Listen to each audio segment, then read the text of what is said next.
Haha. ஆ, எங்க யாரையும் காணோம். ஆஹாஹா. Hi Timmy. Hi Tommy, happy Easter. இன்னைக்கு ஈஸ்டரா? ஆமா, உனக்கு தெரியாதா? எனக்கு தான் ஈஸ்டர்னா என்னன்னே தெரியாதே. இதுக்கெல்லாம் ஃபீல் பண்ணாத, நான் உனக்கு சொல்லி தரேன். போலாமா? ஓ, போலாமே.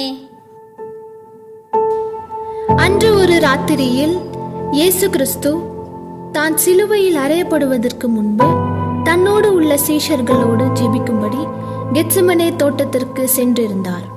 அங்கே அவருடைய சீஷர்கள் அனைவரும் நித்திரை பண்ணி கொண்டிருந்தனர்.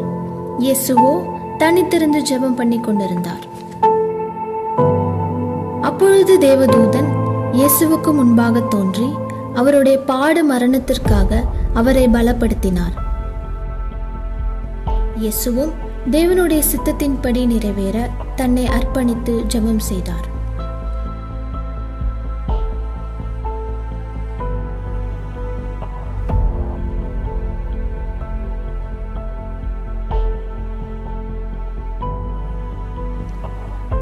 இயேசு ஜெபித்து முடித்த பின்பு யூதாசால் காட்டிக் கொடுக்கப்பட்டு கைது செய்யப்பட்டார். பின்பு காவலாளிகள் இயேசுவை கைது செய்து அவரை கொண்டு போனார்கள்.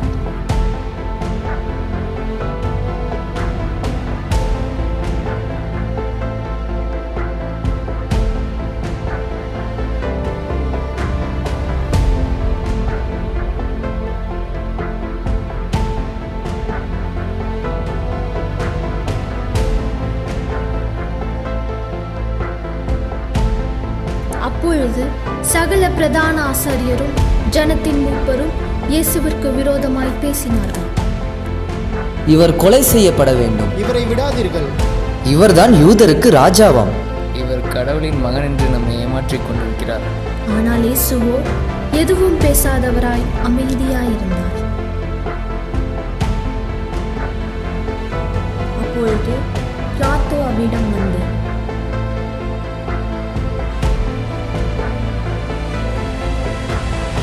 நீர்தான் யூதருடைய ராஜாவா? இவர்கள் உண்மையில் எத்தனையோ குற்றங்களை சாட்டுகிறார்களே, அவைகளை நீ ஒப்புக்கொள்கிறாயா? பின்னும் ஜனங்கள் இயேசுவிற்கு விரோதமாய் பொய்யான சாட்சிகளை முன்வைத்தனர். இவர் கொலை செய்யப்பட வேண்டும். யாரை ஏமாற்றிக் கொண்டிருக்கிறார் இவர்? இவர் கொல்லப்பட வேண்டும். ஆம், இவர் கொல்லப்பட வேண்டும். ஆம், இவரை சிலுவையில் அறைய வேண்டும். இவரை சிலுவையில் அறையுங்கள். இவரை சிலுவையில் அறையுங்கள். ஜனங்கள் இயேசுவை சிலுவையில் அறைய வேண்டும் என்று மிகுந்த சத்தமிட்டனர். இவரை உங்கள் கையில் ஒப்புக் கொடுக்கிறேன். நீங்கள் கேட்டபடியே பரபாஸ் விடுவிக்கப்படுவார். இயேசுவோ சிலுவையில் அறையப்படுவார். இவரது இரத்த பலி என் மேல் சுமராது.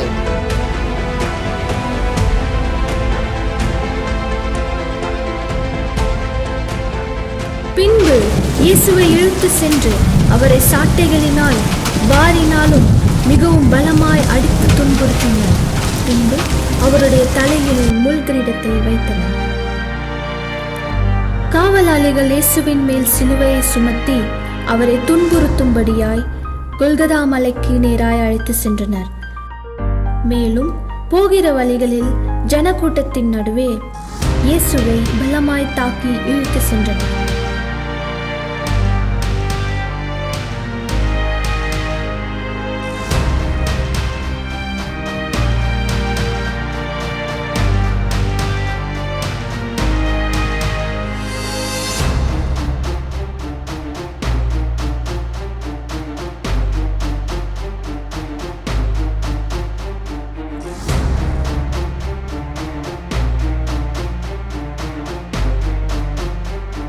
இயேசுவை கொல்கதா மலைக்கு அழைத்து சென்ற பின் அவர் கைகளிலும் கால்களிலும் ஆணி அடித்து இரு கல்லர்களின் இடையே அவரை சிலுவையில் அறைந்து நிறுத்தினார். 6 மணி நேரம் முதல் 9 மணி நேரம் வரை பூமி அந்தகாரமாயிருந்தது. என் தேவனே, என் தேவனே, ஏன் என்னை கைவிட்டி? பின்பு இயேசு சிலுவையில் தன் ஜீவனை விட்டார்.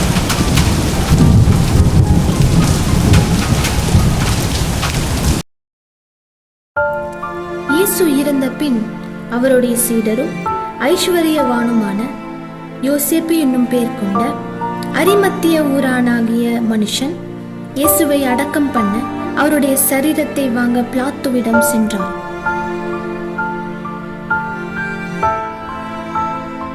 ஆசாரியர், ஜனத்தின் மூப்பர் அனைவரும் இயேசுவின் சரீரம் வைக்கும் கல்லறையில் காவலாளியை நிறுத்தச் சொன்னார். அதற்கு பிலாத்து அப்படியே செய்தார்.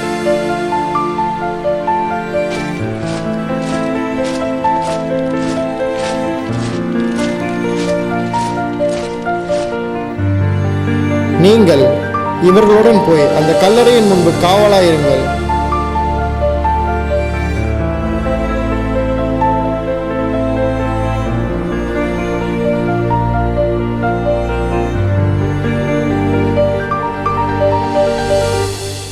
பின்பு அவர்கள் இயேசுவின் சரீரத்தை கல்லறையில் வைத்து மூடினர்.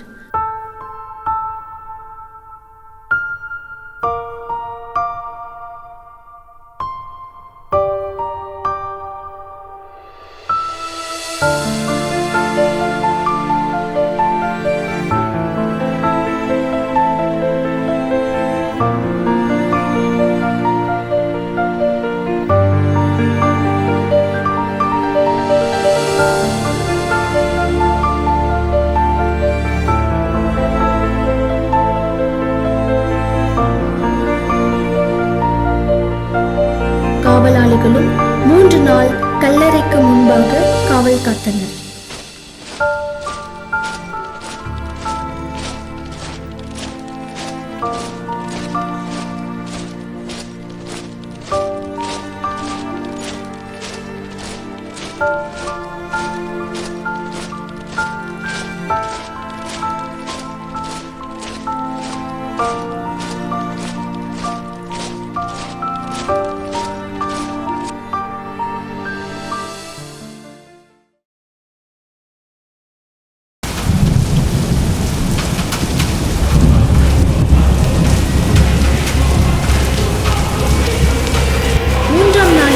தேவதூதன் ஒருவன் தோன்றி இயேசு கிறிஸ்துவை அடக்கம் செய்திருந்த அந்த கல்லறையின் கண்ணை புரட்டி போட்டார். அப்பொழுது அங்கிருந்த காவலாளிகள் அதை கண்டு பயந்து செத்தவர்களை போவார்.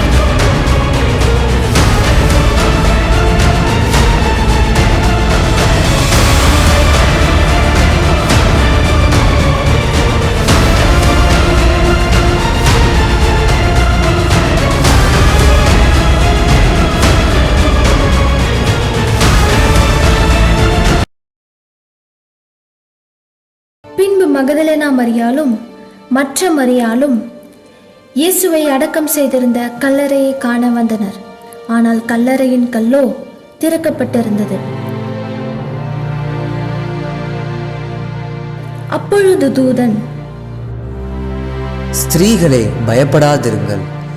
சிலுவையிலே அறையப்பட்ட இயேசுவை தேடுகிறீர்கள் என்று நான் அறிவேன். அவர் இங்கே இல்லை, தாம் சொன்னபடியே உயிர்த்தெழுந்தார். கர்த்தரை வைத்த இடத்தை வந்து பாருங்கள். சீக்கிரமாய் போய் அவர் மரித்தோரில் இருந்து எழுந்தார் என்று அவருடைய சீஷர்களுக்கு சொல்லுங்கள்.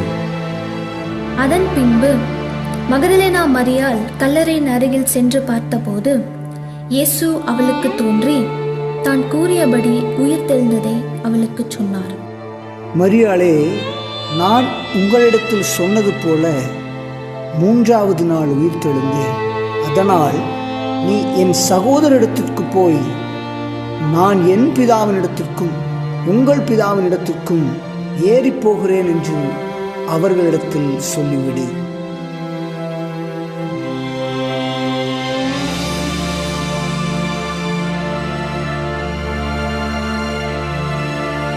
பின்பு இயேசு சீஷர்களுக்கு முன்பாக தோன்றினார்.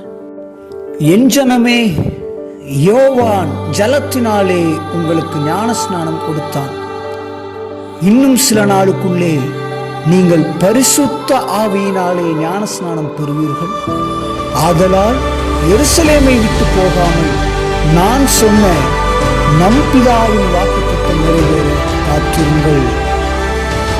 இவையாவும் முடிந்த பின்பு இயேசு தாம் கூறினபடியே 3ஆம் நாள் உயிர்த்தெழுந்து அவர்களுக்கு முன்பாக உயிரோடு கூட பரமேறி சென்றார்.